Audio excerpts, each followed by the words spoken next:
I was born in Atlanta, Georgia.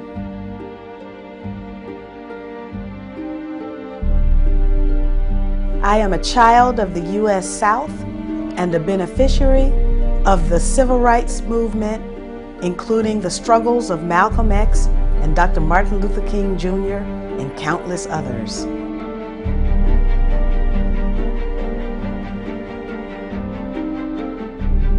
I served in the United States Congress for 12 years and in an Israeli prison for 7 days.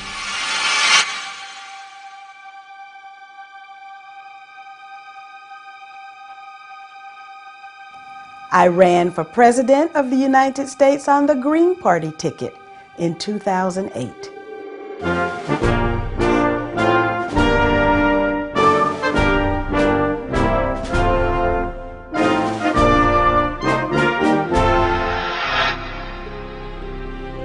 I'm a mother and the daughter of 2 loving parents who taught me to believe in justice and to work for it.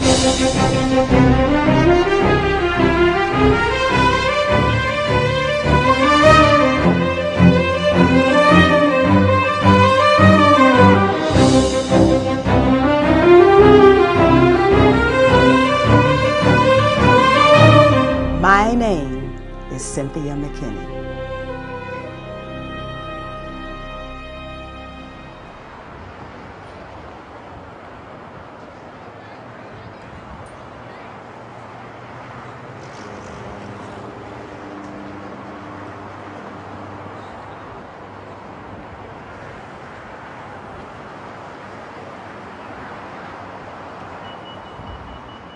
My father was a police officer, one of the first black policemen in the city of Atlanta, and that had a lot of problems associated with it. Of course, he was a police officer at a time when those black police officers could not arrest a white person, even if they saw the white person in the process of committing a crime. And so my father would protest by himself because none of the other black police officers had the courage to protest their conditions. Many of those protests, my father would have me on his shoulders.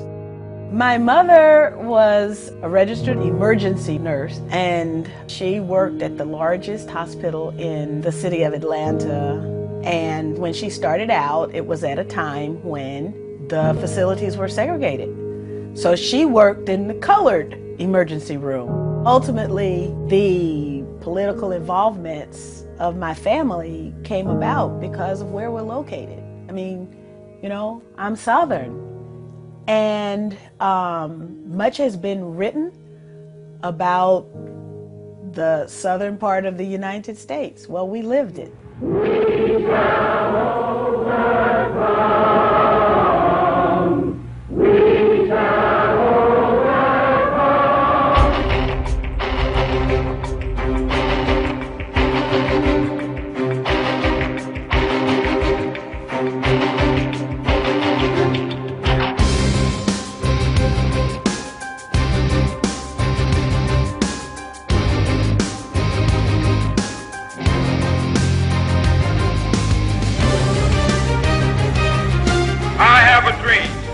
one day, this nation will rise up, live out the true meaning of its creed.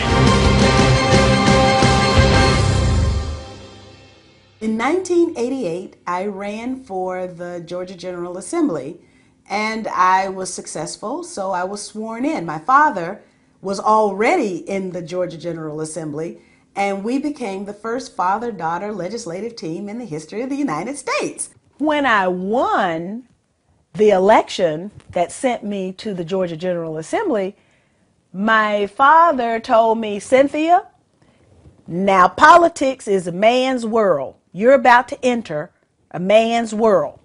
And then he said, but remember this, they put their pants on just like you do. And so basically, he gave me the authority and the courage to be fearless. It is up us to change Washington, D.C. We have the power to sweep the Congress clean. Something is gravely wrong in our country when our energy policy is war, our jobs policy is war, our economic development policy is war. We don't need to send not one more dime and not one more bomb to Israel. There are serious financial management problems at the Pentagon. How much have the taxpayers paid for them? I do expect the written response to my previous question, hopefully by the end of the week. It is unacceptable that we have people sleeping on our streets. I'm not Arab, I'm not Muslim, so why do I care so much about justice in Palestine? My answer is this. I struggle every day for the human rights and dignity of blacks, Latinos, Native Americans, Muslims, Arabs, the poor, and others discriminated against in the United States. After that, then I decided to run for Congress.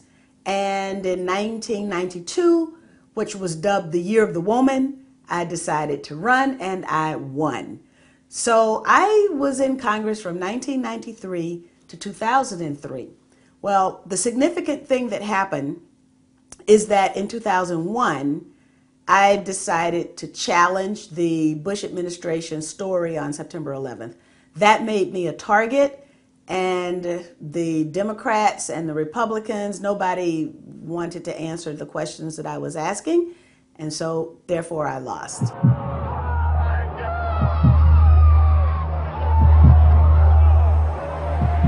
Our enemy is a radical network of terrorists.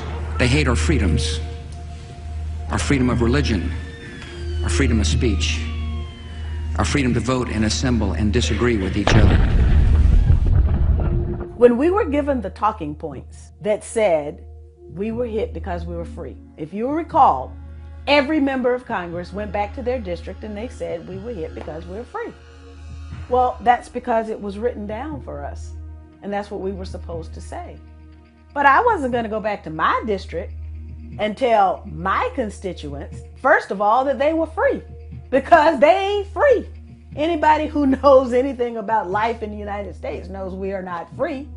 So I needed more. And so I just did one thing. I just demanded an investigation. And an investigation was too much for some people.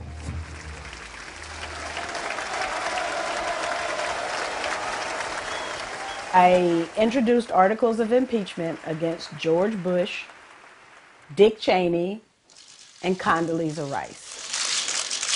I decided to run for Congress again, so I sat out for 2 years. 2004, I'm back on the ballot, and guess what? I won. So I served again from 2005 to 2007.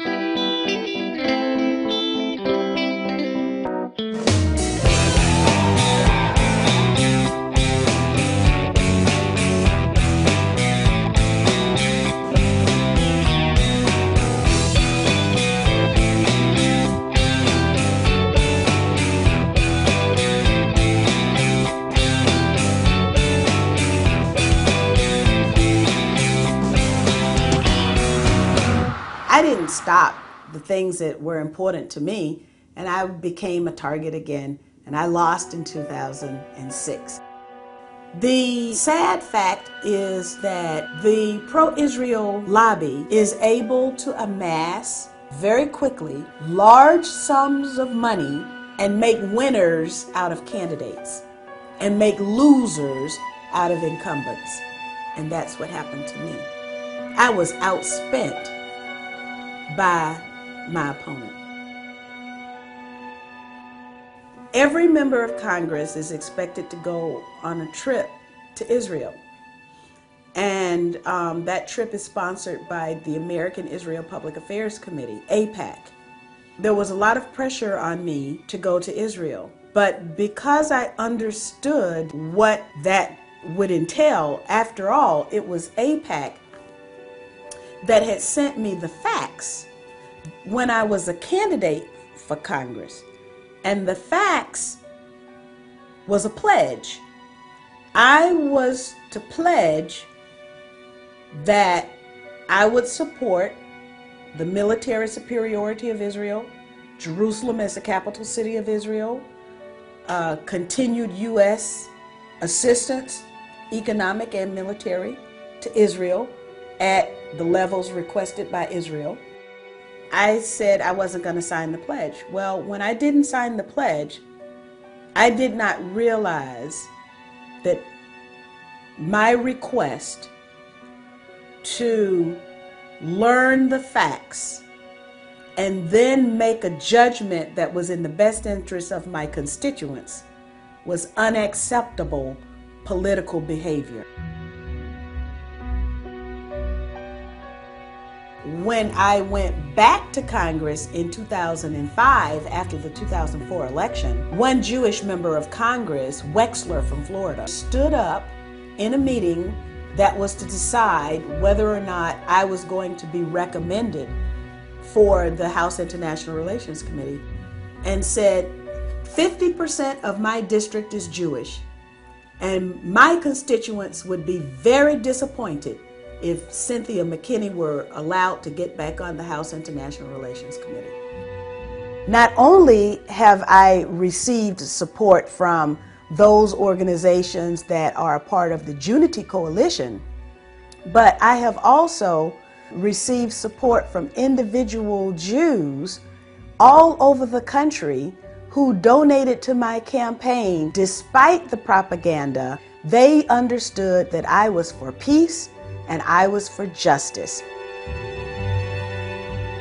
Of course, the leadership of the Democratic Party in the House of Representatives, that was Nancy Pelosi, decided that I would not serve on the House International Relations Committee and I would not get my seniority. Suppose I had signed the pledge. Suppose I had remained quiet. Suppose I had experienced Janine as a member of Congress and done nothing. I'd probably still be in Congress. But I couldn't do that.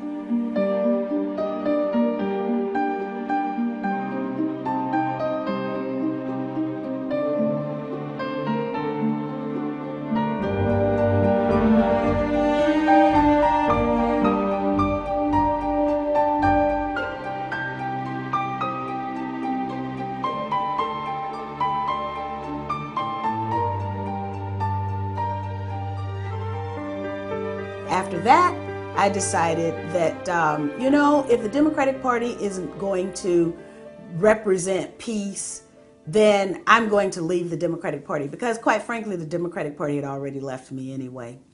So I decided to join the Green Party, and the Green Party asked me to run for President of the United States. Today, I am announcing my campaign as a Green Party candidate for President of the United States. It is time for a new beginning. Our president ended up spending $700 million and he won. And unfortunately, politics is about money. And the Green Party, well, we didn't have very much money, but we had a lot of commitment to making our country a better place, not just for the people who live inside the United States, but also so that our country would be a partner for the advancement of mankind.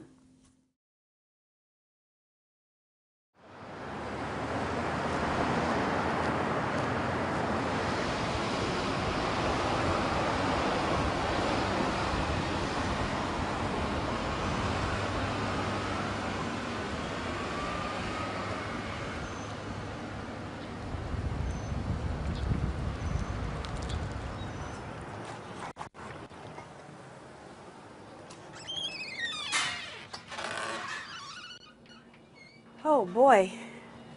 Howdy. How's things going? Oh, they're going pretty good. Could I have a peach mango tea, please? You certainly may. A sweet Georgia. All right. Hot in the June heat. Okay. Sweet Georgia tea. One peach mango iced tea. Thanks for the tea, too. All right, no problem. Bye-bye. Bye now. The United States was a great slaving nation, and it brought Africans over and enslaved them for centuries. This instituted a kind of culture that found it acceptable to abuse people, to oppress people, to deny their basic humanity. And they've done that with the Native American peoples, with black people. They're doing it now with Latinos, immigrants, Muslims, Arabs, Palestinians, to produce a particular political behavior. And that's what it's really all about. Making sure that people behave politically in a way that is predictable and confined so that the people really surrender their power to interests that don't really care about them.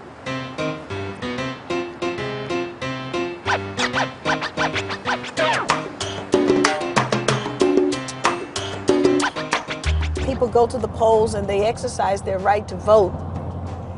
But you know, what Dr. King said was that we have to have something for which to vote. We have representatives, but do the people really have representation? That's the question. And that's why we participate in the political process, so that our values can be presented in the political arena in a way that they are considered along with the values of other people, and in the end we come out with a policy where we can see a little bit of us in it. But the system has been so corrupted now by the presence of special interest money that the money has taken precedence and priority over the people's values.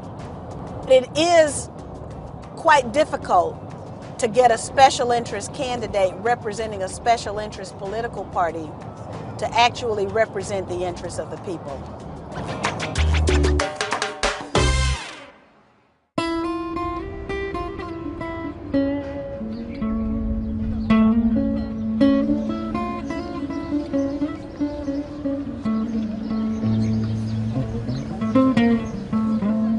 Those women who are there voting yes or no must be able to vote their consciences. And it's only when you step away from your conscience, or you leave your conscience at the door and you walk inside and cast your vote, that then you're no different than anybody else. And therefore, that's what we have to avoid.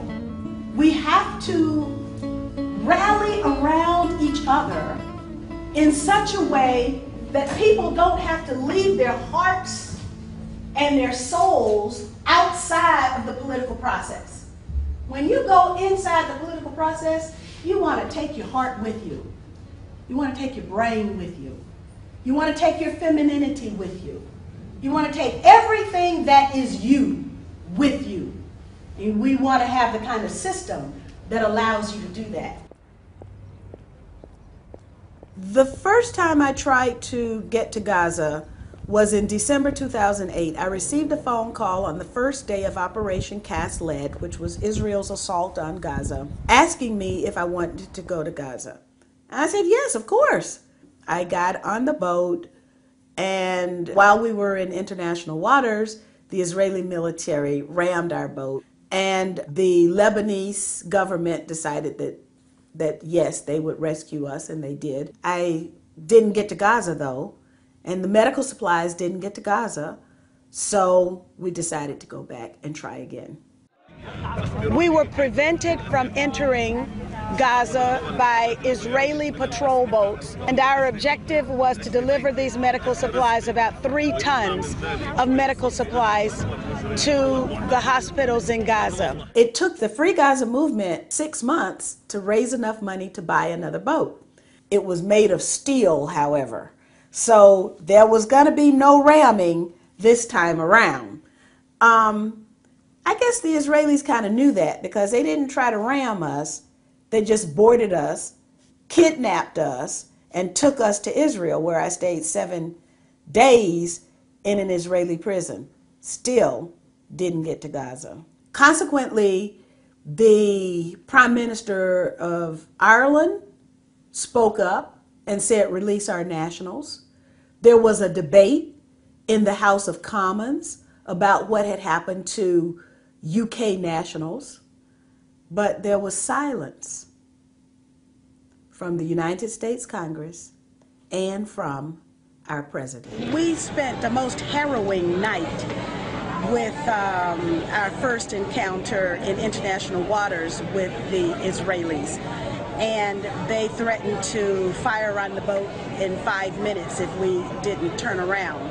It was the interventions of other governments and the bad public opinion that eventually saw my release.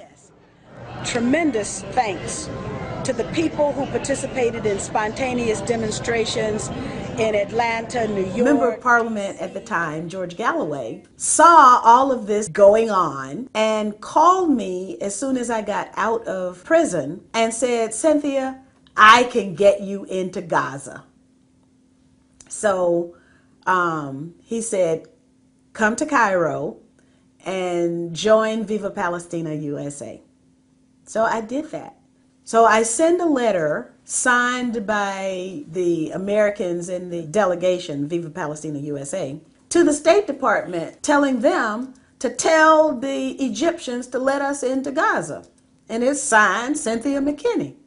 15 minutes after we sent the letter, Charles Barron, who's a member of the New York City Council, received a phone call from the State Department saying, is she there? They could not believe that I had just left prison and I was back again to menace them. And we got our 24 hours in Gaza. So I finally got a chance to see Gaza.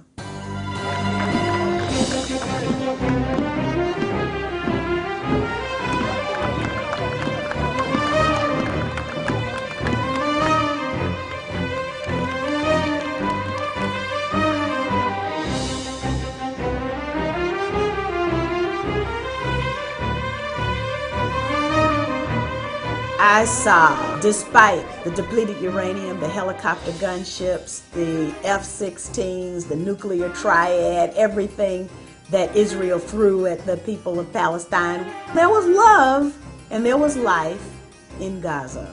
The spirit of humanity, indomitable.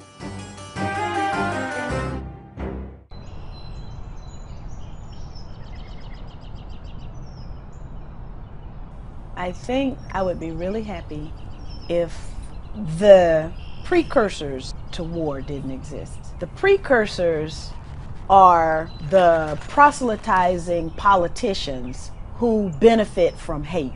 And so they proselytize hate and division. And then they're able to get elected because they appeal to the fears of people. Finally, I get some help. Yeah. I fight imperialists by day and garden by weekend. Well, it's too bad we can't grow peace. I know. Oh, what a wonderful line. My dream comes true when that doesn't work any longer and people understand that no matter where we live in the world, whether it's Afghanistan or Palestine or Stone Mountain, Georgia, that we really are all the same.